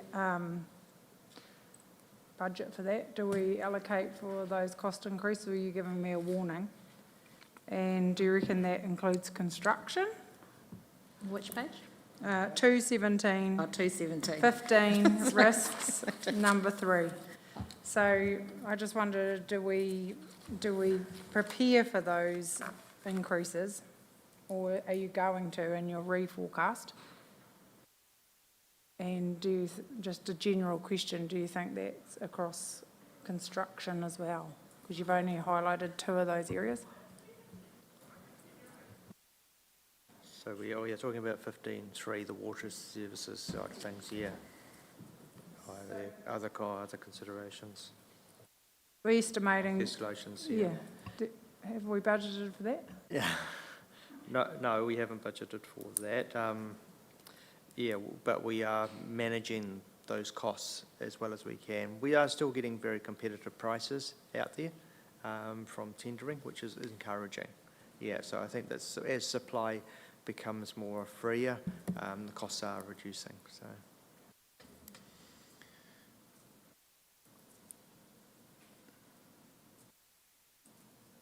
Alrighty, further questions or someone happy to move that? Councillor Parker, thank you. Councillor Pye, thanks team. Put the motion, all those in favour please say aye.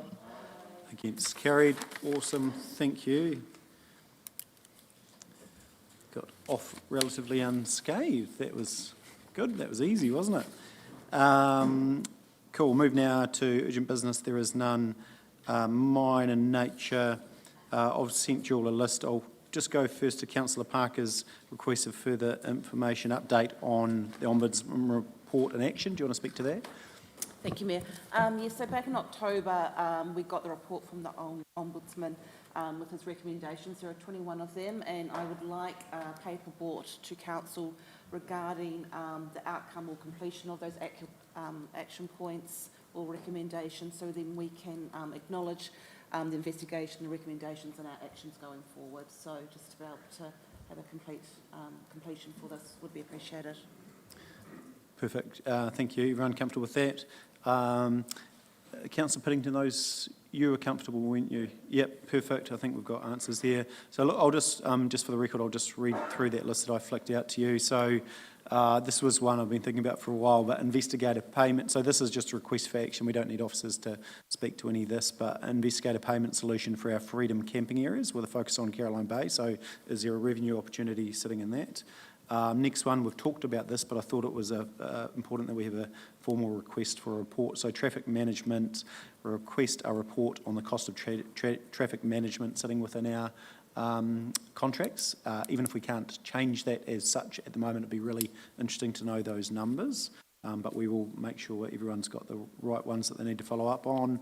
Subcontracting, investigate across council where subcontracting is occurring within some of those major contracts, and there again, can they be delivered in-house, such as street sweeping, rubbish collection, understanding that they will sit in contracts, but I'm keen to understand, can we look to alternative ways save money. Next one was trades investigation, the value of small trades outside large contracts, though that is a balance of procurement. Are we doing that right? And 2, is there a better way to move forward on that? The next one was, we've talked about this before, but I wanted a formal request an OIA to Waka Kotahi on state highway funding in the district, because I really do want to know how much they're spending year on year. So I think that's something that we should be doing year on year, or at least them providing the transparency, if that's a presentation back to us. This is follow-up on Councillor Pye's question that came through. It was just an investigation into the losses last year and again year to date with waste.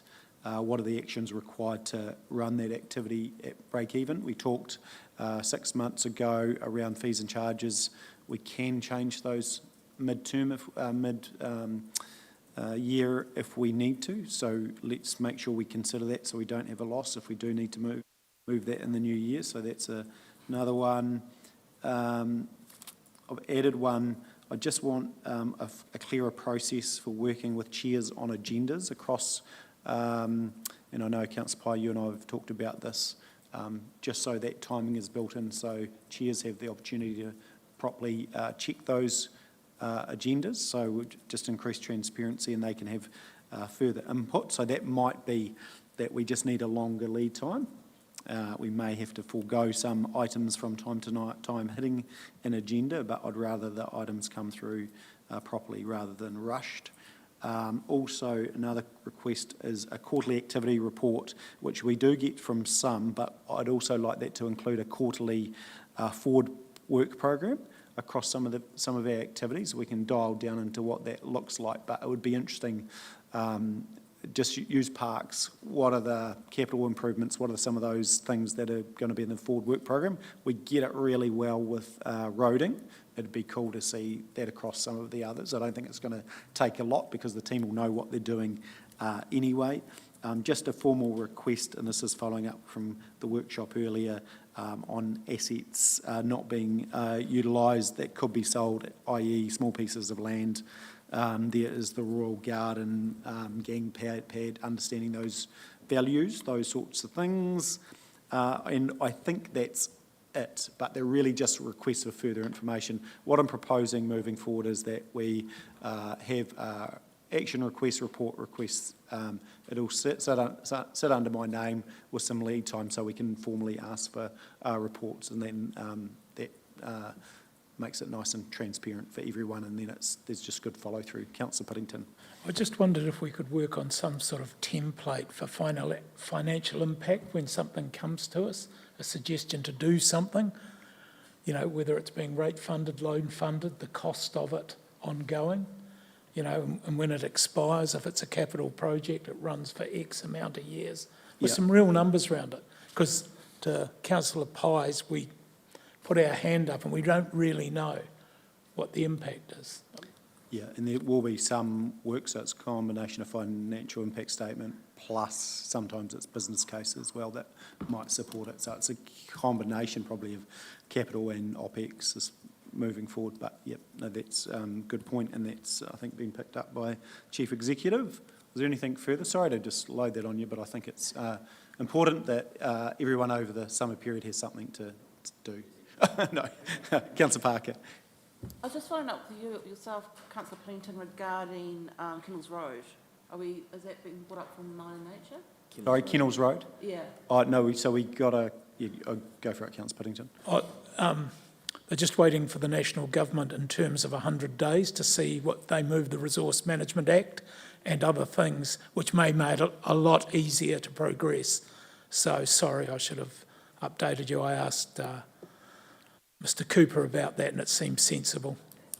In that feedback, can we get included what is mandatory and what is nice to have out of those investigations and reports? So for things to start moving forward, so we know what we definitely have to do before we can break earth, or what is we have to do plus what are the nice to haves, so we can have a look at making some decisions. Yes, you're talking in regard to that.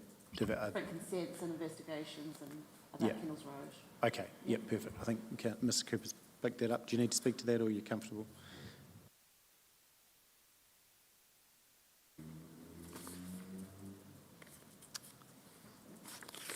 Yeah, through you, Your Worship. Councillor Parker, I think councillors asked us to go away, look at feasibility and come back with some indicative numbers, and that was in terms of infrastructure and other things, and what the costs might be for a variation, a plan change or whatever it might be, that would deliver what was being asked for. So that work's underway. Almost, I'd say we've got a report in draft, and we're now just waiting to see what policy direction we get to see if that changes anything in that report before we come back to council. When we do come back to council, we would be looking for some direction from the governing body as to what next steps might be. So those indicative numbers will be in there, and it'll be a matter for council to decide on what the next steps will be based on that report.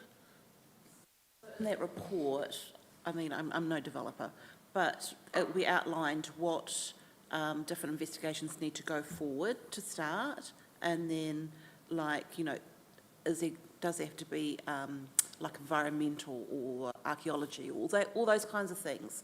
Because sometimes I think we do these different investigations because they're nice to have, but they're not actually core to get things moving along. So those types of investigations on how it would impact a transport network, how different intersections, getting in and out of highways, how that would work, access to school, active transport, stormwater requirements, and there's a whole bunch of stuff that goes along with that that would have to be done if a plan change or variation was going to happen. That's just normal. We won't be bringing that with you, to council, but that would be indicated that that sort of thing would be required for it to progress through to a hearing or whatever council decides. Brilliant. Thank you. That's it. Good meeting, everyone. Yeah, Councillor Jackson.